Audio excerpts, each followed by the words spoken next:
Olá, meu nome é André Duarte, falo com vocês aqui do Grupo Hebron e hoje eu gostaria de contar para vocês a história do dinheiro. Aproveitando, se você gosta desse assunto, se interessa por esse tipo de conteúdo, considere se inscrever clicando aqui embaixo e ativando o sininho de notificações.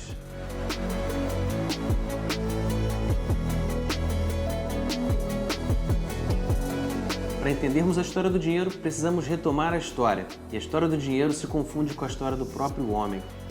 Lá no início, éramos caçadores e coletores nômades. Caçávamos animais, pegávamos dos frutos que estavam à disposição e nos mudávamos para uma outra região, novamente com animais e frutas para nos sustentar. Depois de sermos caçadores-coletores, começamos a nos interessar pela agricultura, plantar aquilo que nós mesmos comemos. E claro, o ser humano naquela época já era insatisfeito com as suas próprias coisas e começávamos a desejar por outros alimentos e outros itens que não produzíamos. E começamos então a introduzir o escambo.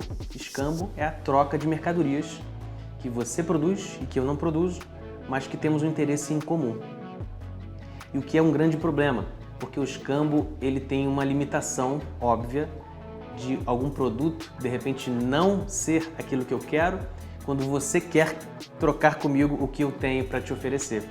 E para sanar os problemas do desencontro desse escambo, dessa troca de mercadorias, começaram a estabelecer alguns itens que pudesse ser encontrado com uma relativa dificuldade e que fosse do interesse da maioria. Então, por isso, foi introduzido o sal.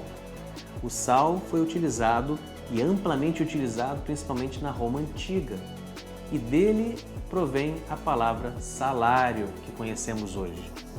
E não demorou muito para o sal evoluir para as moedas, para os metais preciosos, que foram amplamente utilizados e continuam sendo utilizados até hoje, que são as nossas moedas, que obviamente não são mais feitas de metal tão precioso assim. Agora imagina o desconforto de ter que viajar com tantas moedas e o risco de ser roubado ou até de ser morto naquele tempo. A partir disso, então, as cédulas começaram a ser emitidas. Cédulas seriam títulos que poderiam ser trocadas pelas moedas que estariam guardadas em um banco. Exatamente. Os primeiros cunhadores de moedas acabavam por ser os primeiros banqueiros, os caras que cuidavam da moeda das pessoas. E as cédulas, sendo de muito mais fácil locomoção, eram então emitidas e distribuídas ali. Só que algumas coisas aconteciam que atrapalhavam o meio do caminho, que eram as falsificações.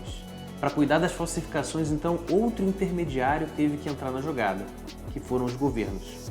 Então, governo e bancos se tornaram os nossos intermediários quase que obrigatórios e que permanecem basicamente até hoje, não fosse a ideia das criptomoedas, do Bitcoin.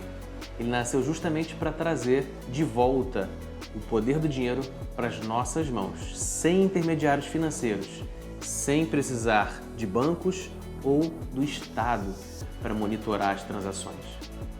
Espero que você tenha gostado desse vídeo, que tenha aprendido um pouco mais sobre a história do dinheiro e, caso você tenha alguma dúvida, entre em contato com um dos nossos consultores.